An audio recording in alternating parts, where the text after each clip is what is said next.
Hello dear students, आज हम आपके जो कुछ भी दूसरा पार्ट है जिसका नाम है दो लघु कथा है। तो इसका स्वाध्याय देखने वाले हैं। इस पाठ के लेखक है नरेंद्र छाबड़ा और इन्होंने इस पूरक पठन में हमें दो अलग अलग गद्यांश दिए हुए हैं। इसमें से हमें बहुत सारे संदेश मिल जाते हैं, लेकिन आज के भाग में हम दो लघु कथाएं इस पाठ के जो कुछ भी स्वाध्याय है, जो कुछ भी सवाल है, उनके जवाब देखने वाले हैं। तो फिर चलिए हम अब इस स्वाध्याय की ओर बढ़ते हैं। पहले देखिए, सूचना के अनुसार कृतियां कीजिए। तो हमें सूचना के अनुसार यहाँ पे कृतियां करनी है। उसमें से पहला सवाल कि संपूर्ण संजाल पूर्ण कीजिए। तो देखिए, गर्मी की विशेषताएं क्या है? भीषणता, अंगारे से तपन, लू चलना, उमस होना। अगला सवाल उत्तर लिखिए। मौसम ऐसा था, लिजलिजा घुटन भरा। अगला प्रश्न, प्रश्न क्रमांक 3, कारण लिखिए। उसमें से पहला, युवक को पहले नौकरी न मिल सकी क्योंकि हर जगह भ्रष्टाचार, रिश्वत का बोलबाला था। अगला देखिए, आखिरकार अधिकारियों द्वारा युवक का चयन कर लिया गया क्योंकि भीतर बैठे अधिकारियों ने गंभीरता से विचार विमर्श करने के बाद युवक के सही उत्तर की दाद दी थी। अगला सवाल देखिए, प्रश्न क्रमांक 4, कृतियां पूर्ण कीजिए। इसमें से देखिए, लेखक के मन परिवर्तन के कारण। तो लेखक के मन परिवर्तन के कारण क्या क्या थे, देखते हैं। पहाड़ों पर घूमने में 1000 रुपए खर्च करना, अच्छे होटल में रुकना, बड़ी दुकानों में दाम पूछे बिना खर्च करना, गरीब से 200 रुपए के लिए झिकझिक करना। अगला सवाल की ओर हम बढ़ते हैं। अगला सवाल है प्रश्न क्रमांक 5, प्रवाह तालिका पूर्ण कीजिए। तो यहाँ पे देखिए, लोग रिश्वत देकर यह लाभ उठाते हैं। रुके हुए कार्य करवाना, दबी हुई फाइलें निकलवाना, टलती हुई पदोन्नति करवाना, रोकी गई नौकरी प्राप्त करना। अगला है अभिव्यक्ति इस संदर्भ के नीचे। प्रश्न देखिए, भ्रष्टाचार एक कलंक विषय पर अपने विचार लिखिए। तो हमें भ्रष्टाचार एक कलंक इस विषय पर अपने विचार लिखने हैं। यहाँ पे देखिए, इसका उत्तर अभी इस प्रश्न के उत्तर में हर किसी का उत्तर अलग अलग हो सकता है। आपके जो कुछ भी विचार है यहाँ इस सवाल के जवाब में आप अभिव्यक्त कर सकते हो। तो एक नमूना उत्तर यहाँ पे दिया गया है, वो हम देखते हैं। भ्रष्टाचार का अर्थ है दूषित आचार या जिसका आचार बिगड़ गया हो।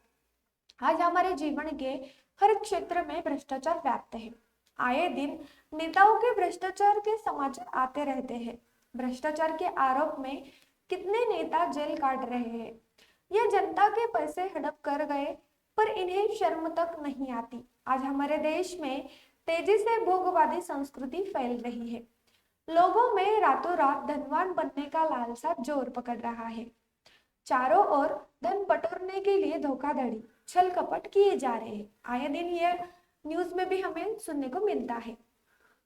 अपनी भौतिक समृद्धि बढ़ाने के लिए लोगों ने भ्रष्टाचार को शिष्टाचार बना लिया है। छोटे से छोटे काम के लिए लोगों ने रिश्वत का सहारा लेना पड़ता है। शिक्षा का पवित्र क्षेत्र में भी इससे अछूता नहीं रह गया है। लोगों में देशभक्ति और कर्तव्य निष्ठा की भावना घटती जा रही है। भ्रष्टाचार राष्ट्रीय जीवन के लिए अभिशाप बन गया है। हमें आत्मनिरीक्षण करने की आवश्यकता है। भ्रष्टाचार एक कलंक है, इस कलंक को मिटाना जरूरी है। हम सबको इसके लिए निष्ठापूर्वक कार्य करने की जरूरत है।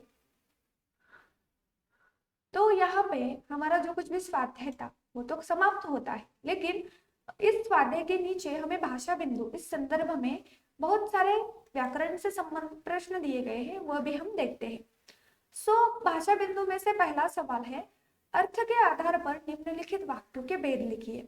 तो देखिए, पहला, क्या पैसे कमाने के लिए गलत रास्ता चुनना उचित है? प्रश्नार्थक चिन्ह। तो वाक्य का भेद है प्रश्नवाचक वाक्य। अगला देखिए, इस वर्ष भीषण गर्मी पड़ रही थी, विधानवाचक वाक्य। अगला वाक्य, आप उन गहनों की चिंता न करें, निषेधवाचक वाक्य। अगला वाक्य, सुनील जरा ड्राइवर को बुलाओ, या यह वाक्य अन्यार्थक वाक्य है।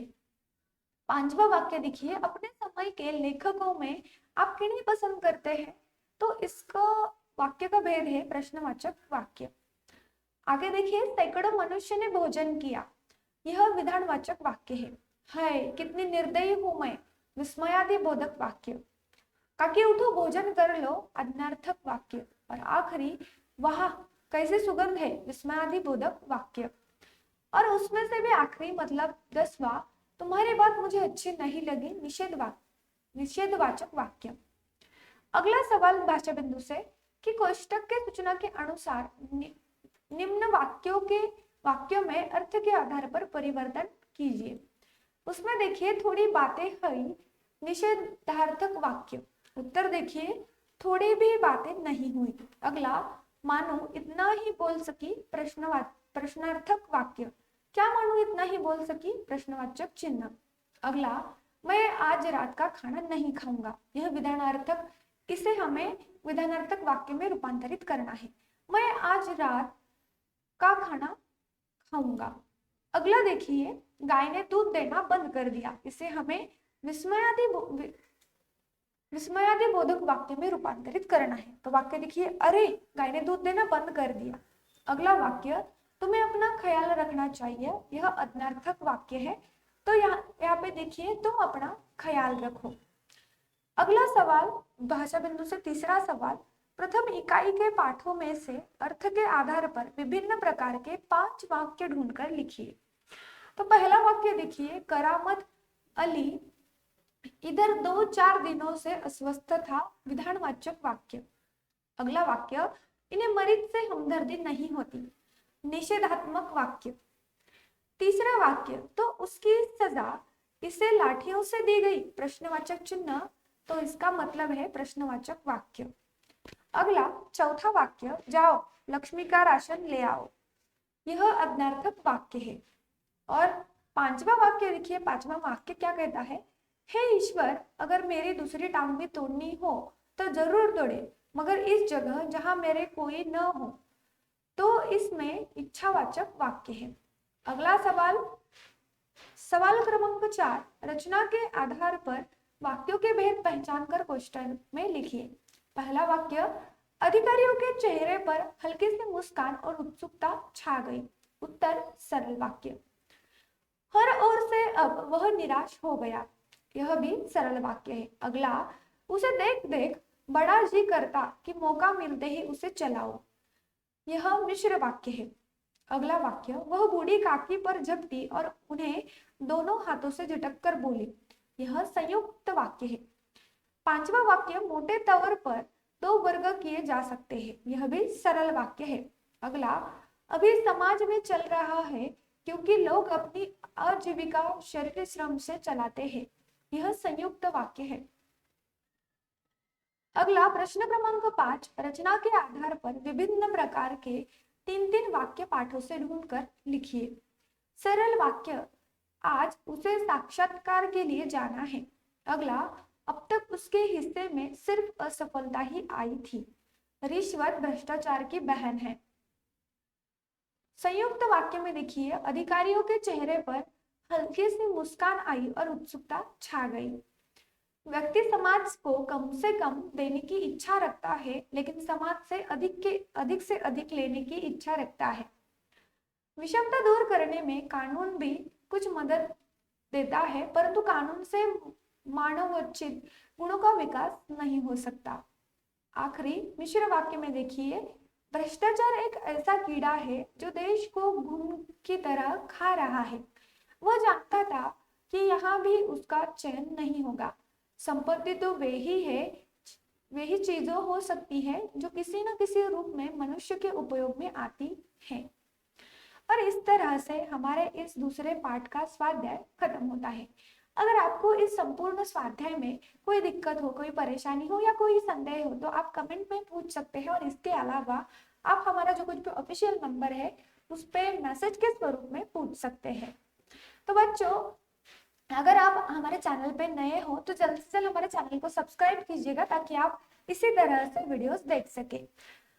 और आपको अगर हमारे लाइव क्लास अटेंड करने हैं तो हमारा जो कुछ भी सेकंड चैनल है जिसका नाम है गुरुवरी एकेडमी लाइव चैनल, उसको भी सब्सक्राइब करके रख लीजिएगा। हमारे बहुत सारे सोशल मीडिया अकाउंट्स हैं और उनके लिंक्स इस वीडियो के डिस्क्रिप्शन बॉक्स में दिए गए हैं, वहां पे भी आप ज्वाइन हो सकते हैं। तो दोस्तों, अगर आपको इसी तरह से अगले पाठ, अगले कविताओं के स्वाध्याय देखने हैं तो आपको हमारी चैनल के प्लेलिस्ट में जाना पड़ेगा। वहां पे आपको कक्षा 10वीं हिंदी संपूर्ण पाठ व स्वाध्याय इस फोल्डर में सभी वीडियोस मिल जाएंगे। तो यहाँ पे हम रुकते हैं, जल्द ही मिलेंगे अगले पाठ और कविता के स्वाध्याय के साथ। तब तक बाय दोस्तों, टेक केयर।